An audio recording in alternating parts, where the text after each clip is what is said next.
You did it. You hit $5,000 in savings. Took you a while, maybe a year, maybe two. You cut back on eating out, you skipped the vacation you really wanted, you watched your account slowly climb from $200 to $500 to finally, $5,000. That number feels good. It feels like proof that you're responsible, that you're not like everybody else living paycheck to paycheck every month. So you did what every personal finance article told you to do. You put it in a savings account. High yield even. You felt smart about it. You figured it's growing, it's safe, I must be doing something right. But that's exactly where things went wrong. Not the saving part. That was the best thing you could have done. It's what happened after that's costing you. Here's the thing nobody's telling you. There's a version of you 20 years from now who's pissed off. Not because you blew the money, but because you saved it and then let it rot somewhere it could barely keep up with inflation. And I'm going to show you the math in a second, and it might sting a little. Stay with me though, because once you see it, you can't unsee it. My name is Dobers, and today we're going to talk about the $5,000 mistake that almost everyone makes. The one that's quietly costing you tens of thousands of dollars. And more importantly, what to actually do about it. The myth goes something like this. Save your money, keep it somewhere safe, and watch it grow. Sounds totally reasonable, right? The problem is that safe and growing are not the same thing, but most people are treating them like they are. The average savings account in America pays around 0.46% interest. Even some of the best high-yield savings accounts right now are sitting somewhere between 4 and 5%, and that sounds decent until you actually run the numbers. Here's what the conventional wisdom gets partially right. A savings account is where money lives while it waits to be used.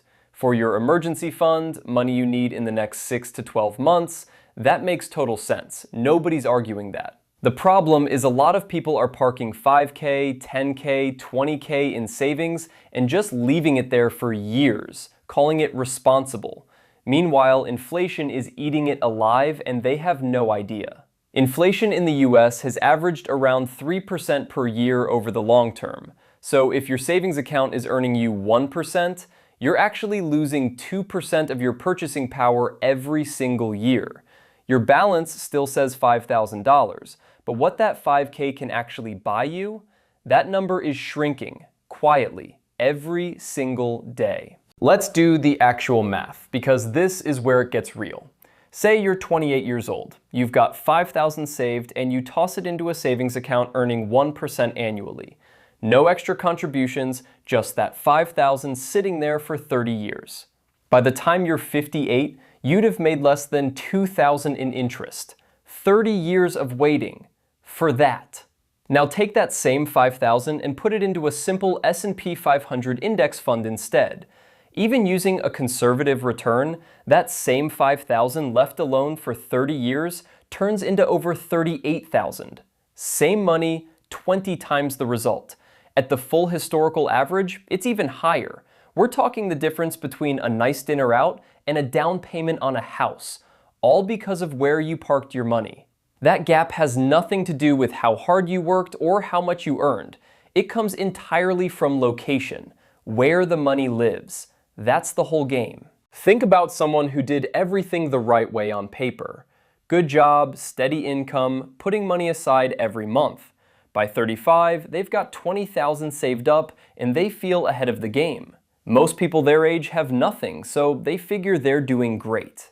But that $20,000 has been sitting in savings for years, and while they've been feeling good about that number, inflation has been quietly chipping away at what it can actually buy. They're not losing money on paper, but in real terms, in purchasing power, they're sliding backwards, and they won't feel it until it's too late to easily fix it. That's the thing about this mistake. It doesn't hurt right away. It hurts later, when the window to fix it has gotten a lot smaller. So why does everyone fall for this? Because the mistake feels responsible. That's what makes it so damn hard to catch. A savings account number only goes up. Even when it's barely moving, it never shows you a negative number. Investing can, at least temporarily. So your brain reads the savings account as safe and investing as scary. even when the math is telling you a completely different story over the long run. And then there's the complexity barrier. Brokerage accounts, index funds, Roth IRAs, contribution limits. It sounds like a foreign language if nobody taught you this stuff growing up, so you default to what you understand. A savings account is simple. You know how it works. The unfamiliarity of investing keeps people stuck way longer than it should. But the biggest trap is what I call the someday problem. You leave the money in savings because someday you might need it. Someday you might move. Someday something might break. Someday something will come up. And then that someday never comes. The years just pass and that money sits there with nowhere to go, doing almost nothing. And you never even notice because nothing bad technically happened. That's what makes it a trap, even if it doesn't feel like one. Alright, here's what you should actually be doing, and it's simpler than you think. First, keep 3 to 6 months of living expenses in a high-yield savings account.